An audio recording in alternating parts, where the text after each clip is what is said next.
Hey, what's up everybody? We are back again, or technically we're back in time because I'm actually recording this video in 2024, although it probably will come out in 2025 if everything goes to plan. If you're wondering why I haven't been dropping any videos for the past couple days, it's all because I ended up getting a copyright strike on my channel by Empire Records on behalf of Danny Towers. Wobble gobble wobble wobble on my cock and a swabble and a gobble and a gobble and the cock and he just wobbles. Long story short, I basically ended up making a video on him exposing him as a scammer. Apparently he didn't like that video too much, so he went to his label to get it taken down, putting a false copyright strike on it.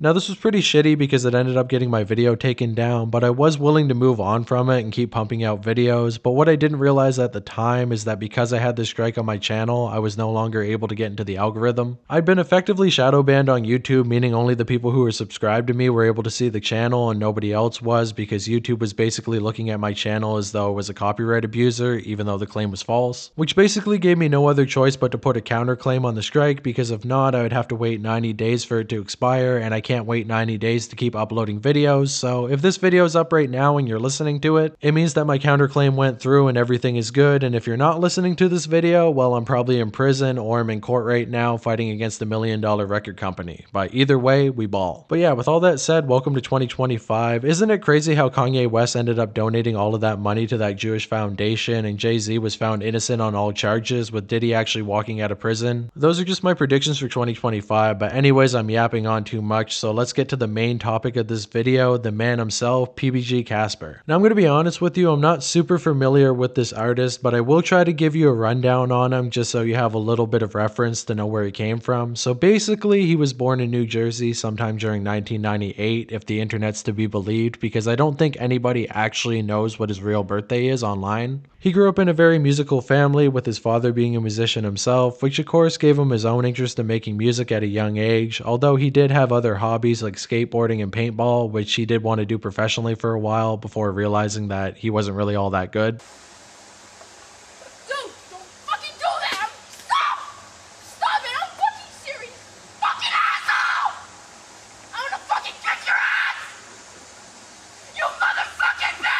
Eventually, he would meet a friend through skateboarding who wanted him to record music alongside him, but Casper didn't really feel all that confident with writing his own lyrics, so his friend ended up ghostwriting the entire track and he recorded it around the age of 14. Music would remain a hobby for him for the next couple years, although he never really thought about doing it professionally until he ended up meeting up with one of his older friends around the age of 16. This guy was running one of those musical collective trap houses where a bunch of different artists would all go to record music, turn up, do drugs, party, and of course, perform. With him convincing Casper to perform one of his own songs, and apparently everybody there liked it so much that it gave him enough confidence to continue to make music, dropping it on SoundCloud in the coming years. Although he started to fall into the same trap of a lot of young white rappers, where he felt like his own life wasn't really all that interesting, and that if he wrote about it, nobody would really want to listen, so instead he started writing about doing drills, shooting people up, and a bunch of gang violence, which of course wasn't really who he was. This led one of his friends to tell him that he really shouldn't keep going down that path because it was only going to lead to problems later down the road if he ever did make it, and that instead he should try to make music about his real life, which of course Casper agreed to. By the end of high school, he was really starting to find his own style and really starting to pick up quite a bit of momentum on SoundCloud, running with the whole PPG name that came from a group that he was with during those years. And if you're wondering where the Casper came from, apparently it's because he's very white and he looks like a ghost, but either way, he eventually started to gain a lot of plays on SoundCloud, getting 50k on everything he dropped, eventually turning into 100k, and from there on out, he decided to really make a go at making music full time. Eventually, he would get connected to different underground artists like Pasto Flacco, Steven Moses, and even get a track on Elevator, which now sits at over 500,000 views. And it seems like he was able to gain enough buzz online to get signed to Atlantic Records, fully dropping the PBG and only going as Casper now. But unfortunately, after dropping one mixtape in 2022, which seemed to do really well on Spotify, he basically ended up going ghost. He still drops from time to time, with his music doing fairly decent. I mean, 30k views on a music video really isn't terrible, but I don't think it's the type of money that you're going to be able to live off of. And is there any particular reason for his downfall? Is it because the type of music that he was making was really only a fad, and after the emo rap wave started to die down in the early 2020s, he wasn't able to keep up anymore? Or it's possible that he didn't get enough exposure and wasn't able to stand out of the crowd alongside all the other emo white sad boys? Or if he's in any way similar to his buddy Steven Moses, it's definitely possible that he got way too into drugs, got lazy, and stopped dropping dropping music, or it could have been label issues, who really knows. 9 times out of 10, a lot of modern rappers on SoundCloud really only do it because they want to make money, and once they get that money, they really don't have a whole lot of interest in continuing to drop music because they never really cared about it in the first place. Is that what I'm saying about Casper? No, but it's definitely possible. Either way though, it seems like he did something right because he caught the attention of Rashad Vischer, who actually has an entire playlist dedicated to the artist on his channel, so that's pretty cool. But with all that said, if he really is falling off the way that it seems that he has, his money is probably drying up at this point with him not really dropping anything new that's doing numbers, so there's no other choice but to scam his own fans, or at least that's what's being alleged here. Now, I realized in the previous year that a lot of people don't like that I give way too much of an opinion on the scamming in these videos, so the new way that I want to approach it is basically like we're going to court. So we got the defendant, PBG Casper. He's on the stand right now. I explained his whole background to you. Now I'm going to read out the scam messages. I'm basically going to be the prosecution, I guess you could say, and then you guys in the comments are the jury. I'm not going to tell you how I feel about it one way or another. I'm not going to outright call him a scammer. It's up for you guys to decide on your own. After all, you got your own free will. It's not up for me to decide for you. And then if PPG Casper ends up responding to this video, I do a follow-up talking about his defense, and then after that, the jury gets to decide. Okay, sounds good to you guys? Okay, awesome. Let's get into it. So things pop right off on July 31st of 2023, which honestly isn't all that long ago, and it is after Casper already somewhat fell off. It seems like Casper is pulling the common thing where they end up posting on their story saying I have open verses or I'm selling features, tap in, DM me, and I'll sell you one. And it seems like this guy took the bait with him immediately responding to his story by saying how much for a feature, I fuck with your music heavy bro and I'm working on an album. Casper responds a little bit later on in the day saying $400, I'm working with a budget G. So $400 for a PPG Casper feature definitely does seem maybe a little bit steep, but seeing the prices that some artists ask for features, I think it is reasonable. I mean, the guy pulls some pretty decent numbers online and he has a dedicated fan base, so if they end up seeing it, you definitely could get a couple thousand streams on Spotify, which is pretty decent for a small time artist. But I would say if you're ever going to buy a feature from a big time artist in the underground, you always want to go for the promo as well, because if they don't end up sharing the track on their story, how is their fan base ever going to know that it came out in the first place? It's kind of like that whole idea, if a tree falls in the forest and nobody's around to hear it, does it actually make a sound? If you end up buying a feature from an artist and he doesn't promote it, did it ever even come out in the first place? It definitely adds an air of legitimacy to it if the artist themselves actually ends up sharing it. If not, you definitely could have taken that. It could be an old verse and people aren't going to pay as much attention, so always go for the promo. And it seems like this guy also agrees that $400 is a little bit too much, so he ends up responding by saying, can you do $250 fam? He says, honestly, yeah, if your money ready like right now today. You got Cash App? He ends up responding, Apple Pay question mark. I can figure something out though. My homie has Cash App if you don't have Apple Pay though. So they were able to negotiate on a price. As long as he ends up paying him right away, he can get a deal at only $250, which is definitely pretty decent. And Casper's even willing to accommodate him when it comes to payment, so far everything seems pretty good. Although Casper asking for the money immediately could be a little bit of a red flag, at least the yellow one, but right now everything seems above the board. He says, my bad fam, I got Cash App, not Apple Pay, bet I got you 1 sec. Alright, I appreciate it bro. He ends up sending his Cash App. There's 2 accounts, 1 sec. He then ends up sending a screenshot. He goes on to say, is it the first one? I'm gonna send another account. Alright, bet. He ends up sending another account. He then finds it. It's actually his producer, who goes by the name of Nick Blanco, and he's actually a pretty well established producer in the underground scene. He's made a lot of music with people in Goth Boy Click as well as other emo rappers, so him being involved in this is kind of crazy. But to be honest with you, it's not all that sketch. I mean, he doesn't have Cash App, his homie does. Sending him the money doesn't really make a big difference, and after all, it's probably Nick Blanco who's going to produce the song in the first place, so everything still seems to be mostly good. Oh yeah, and by the way, Nick Blanco is also a videographer, before anyone calls me out for that in the comments. You don't really know what he's about. He's more well known for being a videographer than a producer. Okay, that's awesome. He goes on to say, that one, yes sir, alright, bet fam, just sent it Brody, bet, you got a beat open right, want to text it to my engineer. He then goes on to send his number, which of course I'm not going to show. He says, I don't got an open, but I got this one beat that I fuck with on YouTube, bet, let's use it. And honestly, I feel like this is another pitfall when it comes to artists that are just starting off. You probably shouldn't use YouTube beats if you want to upload on Spotify, because after all, you don't know if you have full rights to that beat, and if the song ends up taking off, then the person who made it is definitely going to want their own piece of the pie. It'd really suck to pay all this money for a feature, pay money for promo, and then get the song popping, only for it to be taken down off of Spotify after the producer who made it on YouTube decides that he's not very happy with not getting any royalties from it. So yeah, basically if you're trying to make music for fun, by all means you can use use YouTube beats, but if you're trying to make money off of your craft, never end up using them, get a producer to make you a custom, it will definitely be worth the money in the long run. He says, for sure, alright, I sent you the beat. He says, bet, I'll get to it in a week or two, I'll be done. Alright, I appreciate it. It means a lot, fam. Here's my number, here's my email. That's my number and email. Once you're ready to send, fire. He then goes on to say, I knew you'd fuck with the beat 100%. Keep in mind, he ended up saying that on August 5th. Another 5 days go by with no response from Casper, but after all, he did say 1 to 2 weeks, so it's really nothing to worry about yet. Just want to keep that in mind. He says, I was just in the stew a few days ago and wanted to show you my part of the beat. He doesn't get a response for another 3 days when Casper ends up saying, bet, fire, I'm gonna work on it soon. He says, bet, song's about to be fire. The days between his responses are definitely getting a little bit longer, but after all, he paid him for a feature. He's not trying to be best friends with him or anything like that, so once again, I wouldn't be all too concerned yet, unless the couple weeks go by and you're not getting any responses anymore. I mean, hey guys, I'm trying to be charitable here. People say that I go too harsh on artists, so I'm trying to be charitable. After that, a whole ass month goes by. It's now September. He says, hey bro, I wanted to tell you that my friend hopped on the song and I was gonna ask if there was any chance I could get back some of the money I sent. Thanks again, fam, and sorry for wasting your time.